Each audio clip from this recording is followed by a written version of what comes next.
पति पत्नी की एक अनोखी कहानी। आनंदलाल और सरिता जी की शादी को अब 50 साल पूरे हो गए थे। उन दोनों की उम्र भी 75 से ऊपर निकल चुकी थी। दोनों ने अपनी पूरी जिंदगी एक दूसरे के साथ काफी हंसी खुशी से बिताई थी। दोनों बिल्कुल दो जिस्म एक जान बनकर जिए थे। सुख दुख के साथ साथ उन्होंने अपने अपने पर्सनल रहस्य भी एक दूसरे के साथ शेयर किए थे। हाँ, सरिता जी ने केवल एक रहस्य आनंदलाल को कभी नहीं बताया। सरिता जी ने अपने कबर्ड के सबसे ऊपर के खाने में एक जूतों का बॉक्स रखा करती थी, जिसे किसी को भी यहाँ तक कि खुद उनके पति को भी छूने की मनाही थी। मनाही क्या, सख्त वार्निंग थी।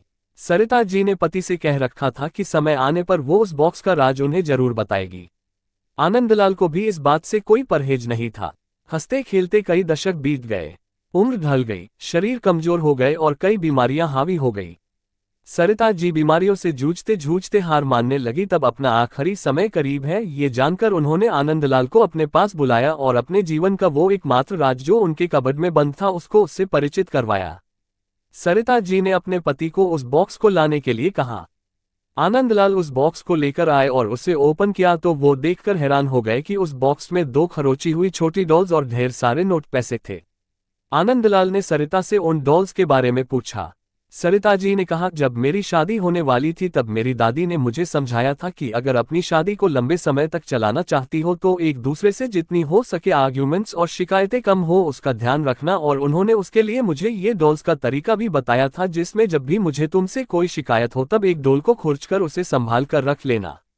सरिता जी की बात सुनकर आनंदलाल की आंखें भीग गई, क्योंकि पिछले 50 सालों में सरिता जी को उनसे सिर्फ 2 बार शिकायतें हुई। ये विचार ही उनके लिए काफी सुखद था।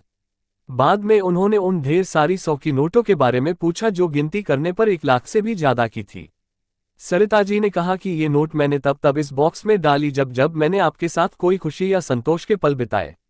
आनंदलाल जी अपनी पत्नी को गले से लगाकर रो पड़े और बोले, मेरे किसी जन्म के पुण्य ही होंगे जिससे मुझे तुम पत्नी के रूप में मिली। दोस्तों, छोटी सी इस पति पत्नी की प्रेम कहानी में जो पत्नी ने तरीका अपनाया था, अगर हर पति पत्नी अपने जीवन में वही तरीका अपना ले तो हजारों रिश्ते जो छोटी छोटी बातों पर बिखर जाते हैं वो बिखरने से बच जाएंगे।